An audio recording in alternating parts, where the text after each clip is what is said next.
In 2023, one of the biggest airlines in America made more money from letting you pick your seat than it made from your checked bag. Not from flying you, not from the fuel, the crew, or the plane itself.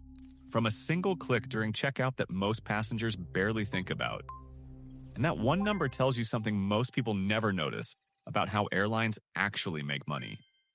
For decades, we assumed the ticket price was the business. You pay for a seat, the airline flies you there, and whatever's left over after fuel and staff is the profit. Simple. Except that's not how the math works anymore. Somewhere in the last 15 years, the ticket quietly stopped being the product. It became the bait. Here's the number that breaks the illusion. Back in 2016, airlines worldwide made about $67 billion from what the industry calls ancillary revenue. The extra stuff.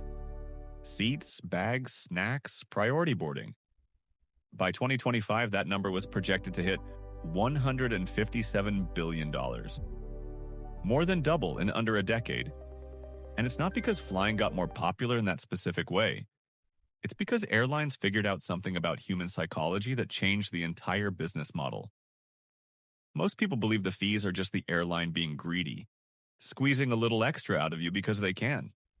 That's the common belief, and it's not wrong exactly, but it misses the actual strategy, which is far more deliberate than simple greed. Here's why that belief falls apart. If airlines just wanted more money, they could raise ticket prices. Easy. Instead, the data shows the opposite happening. The average cost of flying, ticket plus fees combined, they actually dropped by around 40% between 2016 and 2025, even as airlines made record profits from extras. Flying got cheaper on paper. So why would a business deliberately lower its main price while making more money than ever? That's not an accident. That's engineering. The hidden mechanism is something economists call drip pricing. And once you see it, you can't unsee it. The airline shows you a headline number, the cheapest possible fare, to win the comparison you're making on a booking site. That low number gets you to click buy. Then, one screen at a time, the real price starts to reveal itself.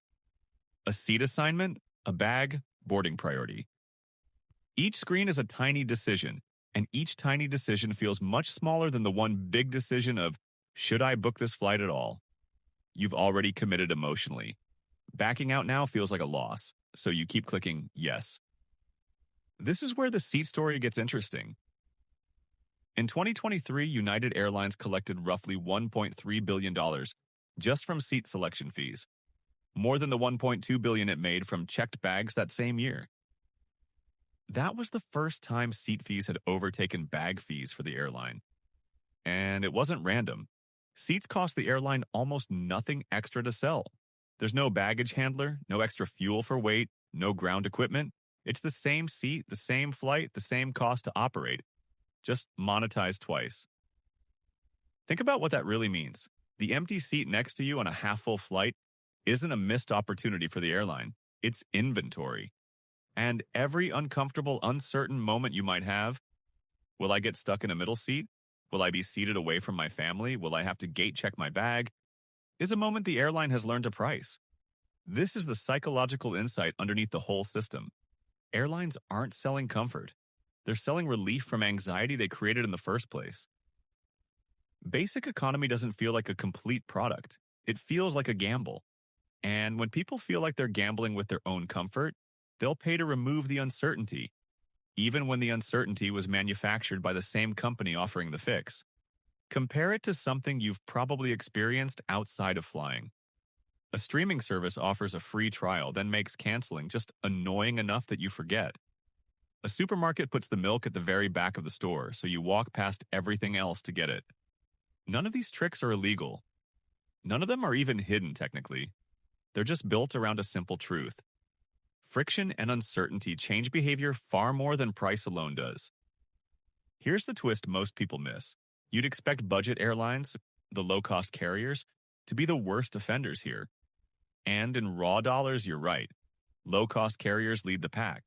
But the deeper shift is that traditional full-service airlines have been adopting the exact same playbook. Basic economy fares, once a low-cost carrier invention, are now standard at nearly every major airline. The entire industry converged on the same strategy once the data proved it worked. Ancillary revenue now makes up close to 16% of total airline revenue globally, up from about 9% less than a decade ago. That's not a side hustle anymore. For some carriers, extras account for well over half of everything they earn. So, what do you actually do with this next time you're booking a flight? You stop evaluating the headline price as the price. The number on the screen at the start is a lure, not a total. The real comparison isn't ticket versus ticket. It's total cost of the experience you actually want, bags and seat included, versus the same for another airline. The moment you price out what you'd actually accept, the cheap flight often stops looking so cheap. And here's the final realization worth sitting with. The airline industry didn't get sneakier. It got more honest about something that was always true of business. Price is not just a number, it's a psychological experience, split into as many small decisions as the customer can be talked into making one at a time. The ticket you buy isn't really the product. It's the opening offer in a negotiation you didn't know you were having. One screen, one click, one small yes at a time. Next time you see a price that feels impossibly low, ask yourself what it's not including. Because somewhere in that gap between the number you saw and the number you'll actually pay, that's where the real business is happening. If this changed how you'll look at your next flight booking, subscribe. There's a lot more of this hidden system waiting to be uncovered. And I'd love to know, what's the smallest fee that ever caught you off guard at checkout?